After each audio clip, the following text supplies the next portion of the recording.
Want to welcome you back to the Principals Podcast. We've had spring break indoors for the last week, and I know that many of us were getting stuff done. I actually put in 4 wall cabinets, base cabinets. We cleaned out every single drawer, and I can't believe that I would have been in Disney, but now we were at home and we got stuff that we wouldn't have had done all summer long. But there's only so much you can do before he's getting cabin fever. I know we went on many walks. How was your break, everyone? Sure, mine was pretty good. We same thing. We were supposed to be in Myrtle Beach, but we spent time at home. Had a pretty good spring break though. Got to celebrate my son's birthday. Got to have some time at home. Finished a couple house projects. Still working on a couple house projects, and lots of time outside with this past weekend, which was really nice weather.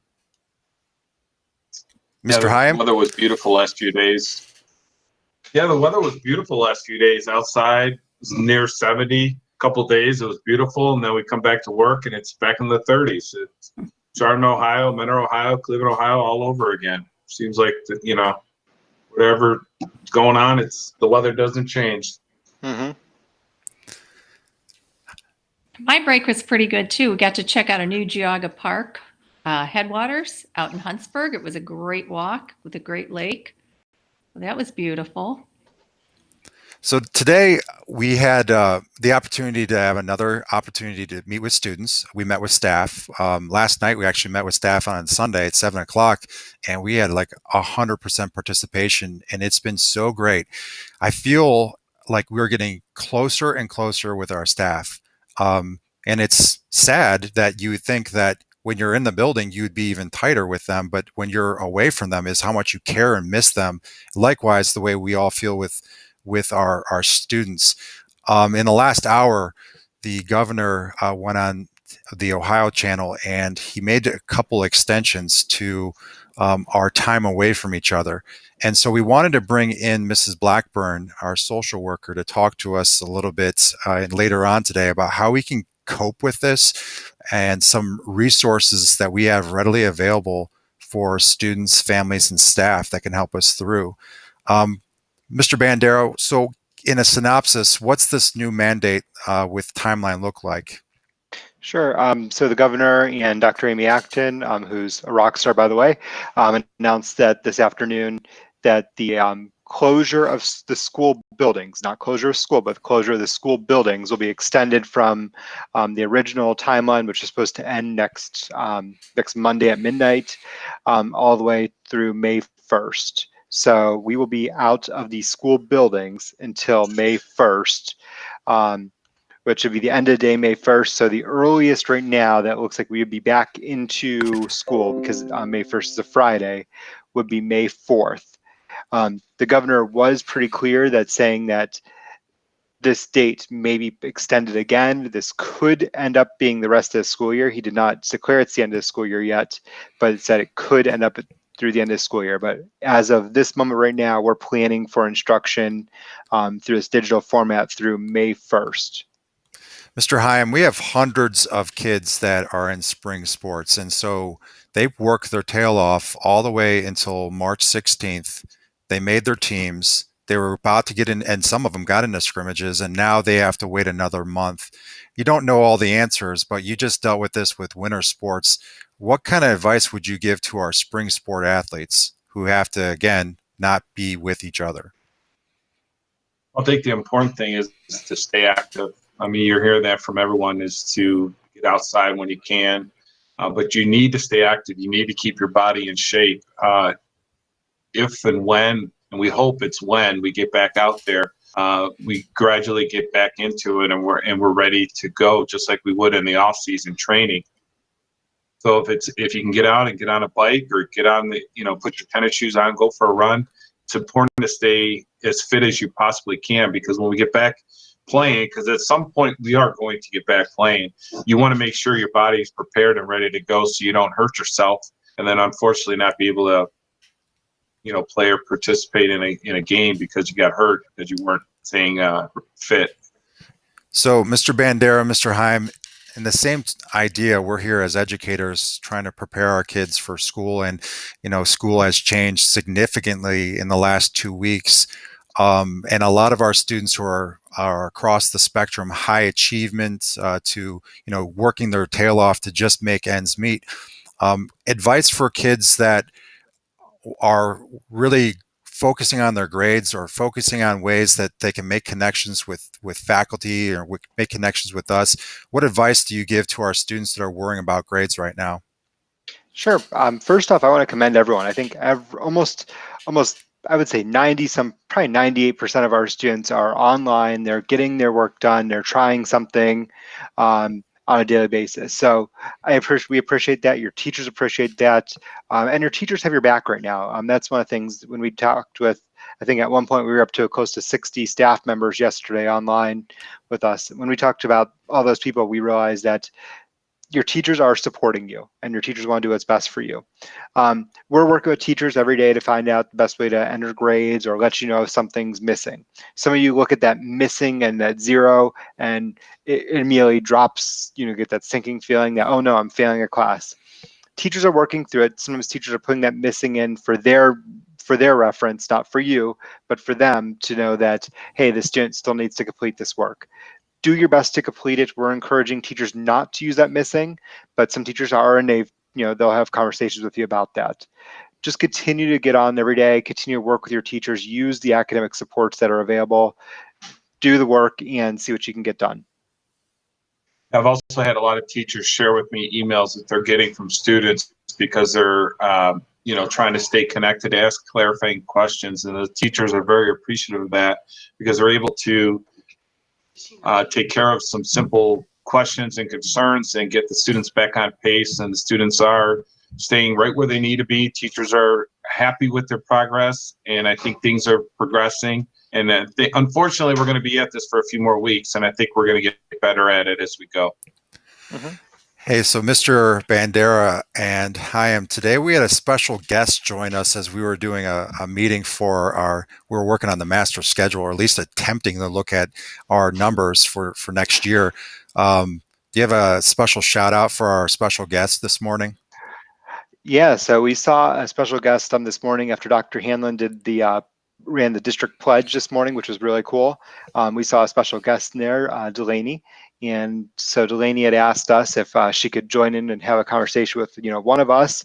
We all happened to be together on a Google Meet this morning. So we were able to have Delaney join us and got to brighten up her day, hopefully as she brightened ours, talking about her love of her Chardon bracelets and all her collection that she'd like to keep forever and ever. Yeah. She It was is great seeing her. awesome. And, one of the great things that we are seeing on social media is people are posting these things and posting these special moments because we love having a connection with our teachers, our families, and our community. And so, Mrs. Blackburn, you're going to be up here because we need some resources. All of us, we do our best. And we're not saying it's lip service, but we tell people a lot of great things of great resources. But you are in the trenches almost every day with a lot of the kids that may not be having access to internets, and they have other needs in our communities. And so today you sent to us a great resource tab that included not only like the academic intervention, but also community outreach. Could you share with us some of those resources?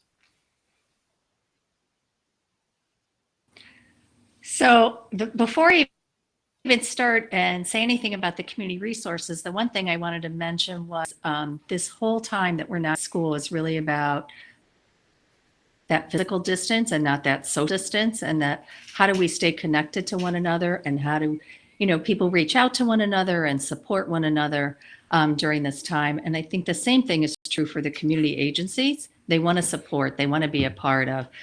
They've certainly reached out to all of us at the school and said, how can we support your students?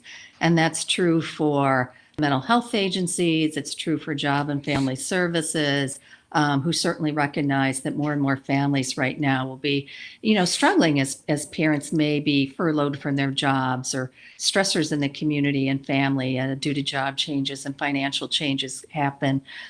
So we've got lots of energy coming in from the community. And some of the resources that we want people to be aware of is the mental health agencies, as always, right away jumped out and offered to do telehealth with any student. So you don't have to be an existing client already of the agency. But let's say you just want to check in with somebody with one of the mental health agencies. You can still call their intake number and they'll do an assessment over the phone with you in a setup like this. Have that opportunity to meet with them and maybe get started in services.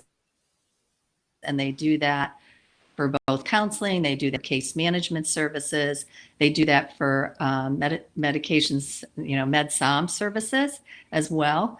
And those are available really through all the agencies. But right now, I think Wood and Prive have sort of already started those. A lot of the food pantries in the community are reaching out, and their information is also in our newsletter.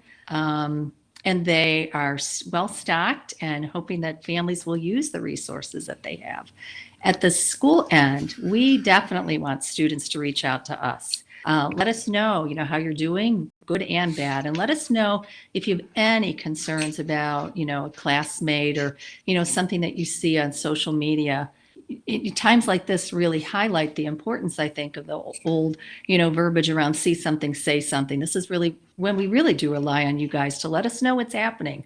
If you're concerned about somebody, reach out to an admin, reach out to guidance, reach out to me, and we will do our best to follow up. If you're really concerned after hours, we want you to be comfortable in letting, the Chardon PD or the sheriff know, hey, I'm worried about a friend of mine. And they'll coordinate, with us and do a they'll be starting up in the near future. And some of you have had a chance, I've had a chance to connect with some of you, is the idea of some informal Google chats, just in terms of how are things going. One that we want to do, Ms. Jacobs, and I think Mr. Holbud also said they do, is a couple senior only discussions, because we feel like you guys have a lot of questions and a lot of, unanswered ideas about what's happening down the road. And so we're going to be working out a schedule and we'll get that information out to you as well. And then for those of you that hang out in my office during lunch, we're going to set up some informal conversations for you. This Friday, we have an opportunity as a whole school to do a whole school lesson. And originally the plan came up thinking we were coming back to school on Monday. When it looked like that plan was changing, we sort of shifted a little bit and recognizing that as the time grows, people might get a little bit more anxious, more stressed. And those aren't necessarily bad things because they sort of mobilize us. And, this is a significant change in transition. But this whole activity, online class around mental wellness. So understanding that stress is normal, how it affects us, how it affects our brain, but developing, healthy coping and how and when to know when to seek help, for yourself or for somebody else. And then in addition to that, Mr. Murray and Dr. Klein had a wonderful survey that we hope all of you will fill out and complete and turn in that really gives us a good sense of, how are the students in our school doing and what are some things that will be helpful for us to know in terms of developing future programming as we move forward in this time of sort of uncharted territory. So that's sort of what's going on from this perspective. And we appreciate all that work. Yes, very important work there. And it's important to remember everyone's, I think, struggling with this. Yeah. You are away from your friends, some of your friends are closer than your family even at times, and it's tough to do. We do want to encourage that you are using that social distancing. We did hear some reports of different people, spending time at friends' houses or going to different places. This isn't the time for that, but have that conversation. Jump on here. Everyone can make a Google Meet. Everyone can make a Zoom meeting. Everyone could pick up the phone and call someone. call someone, talk to them. I think that's the most important thing you could do at this time. Yeah, that's a great point. And we want our students and also even our families to take this survey Uh, because there's so many of our moms and dads that are, as we heard from them, they're working from home. This is a new normal. This is a not a normal experience for them, and they have their kids in all different schools, mhm. and they're trying to process all this and try to do their job. And likewise, there's so many of our families that are struggling because their means of working is no longer readily available. And so the last thing on their mind is school. It's about the day-to-day needs that we all have. Mhm. And in addition to the day-to-day needs that have changed as a result of this, life goes on. So families that already had struggles, if somebody was sick in the family or anything that was going on, those issues are still there or might turn up in the midst of all this. So just a time of lots of change and lots of, hopefully people reaching out and supporting one another and recognizing that, that it can be stressful. So we're going to put that link inside of our Google Sheet for students. We'll email. We're going to send a communication home to parents, kind of articulating what it's all about, so that they have a good understanding of what the students are going to do for this mental health kind of module, along with the survey that's going to go out there that will help us serve you the best that we can at our school. Um, looking at everyone's mental health, one of the people that are groups that are really that stand out are probably our seniors. Our seniors are now looking like, hey, wait a minute, I'm supposed to have senioritis, and now I want to get back in school because I want to have prom and I want to have graduation. Now I've made it clear you only graduate high school once. And yeah, you can go to multiple proms, but those are memorable moments. And we're going to do everything we can to make those happen. However it happens, whenever it happens, those memories are going to take place. Mr. Bandera, Mr. Heim, any words that you have for our seniors out there that are like, I am now going to have like 22 days left of school once we return, if we return, and what does this mean for me? How can I hang on so that I can cherish these last moments here as a senior? Well, I know I have a short list of things that I look at it every day. I'm sure you guys do as well. And on that list always is graduation and prom. So that's not going to come off our list, and we're going to find some way somehow for that to happen. So it's on my short list, and we're going to make it happen some way. Yeah, I mean, we continue to remember them. We continue to remember those things. I'm looking forward to some creative ways to celebrate those special occasions. It may not be what everyone had planned initially, but we're gonna definitely have some way to celebrate those special occasions because, like Mr. Murray said, those things really only come around once. Um, Something I saw cool today, and I'm starting to see a lot more from a lot of senior families, is on Facebook, on Instagram, on different places. A lot of people are doing the senior door decorating right now. So it's pretty cool. I think Mrs. Britt posted something today actually, and they're decorating their doors with things to recognize their seniors. So let's encourage that. Like you would decorate, a locker or something at school. Let's decorate your door, bedroom door, home door, whatever it might be, with some things to kind of commemorate your senior year. This is a once in a lifetime history making experience. Let's find ways to tell our story in a different way. So tomorrow is Bring Your Pet to School Day. Now, Mr. Bandera, your pet's been coming to every one of our meetings. We would hear him from time to time. I'm not talking about Anderson because he's there not, too, but yeah, my dog has, Ava's around somewhere. and mine has been visiting. Mr. Heim, do you have any pets? Not at the moment. So I'm going to have some stuffed animals with me, I think, in the background. So we'll see what the boys have And upstairs. Mrs. Blackburn, you have a cat, you said? I'm not. I think we might have And I lost her have for a 3 minute. cats. Oh, she has 3 cats. Oh, 3 cats. So let's make sure that tomorrow, because let's take a little vote here. Which staff member is going to have the most unique animal? Mrs. Wessels is my vote. I was going to say, I think it'll be the math department, someone in the math department. Do you think that the Brits will go to the barn and unleash some of the goats? I don't know if Mr. Britt's allowed out of the barn. Yeah, Well, that is going to conclude our podcast for today. We'll be back tomorrow. Mrs. Blackburn, thank you so much for coming on board today, and we'll see more of you this week as we put this lesson together for our students. So thanks again, everyone, and we will see you guys again tomorrow. Peace out. peace.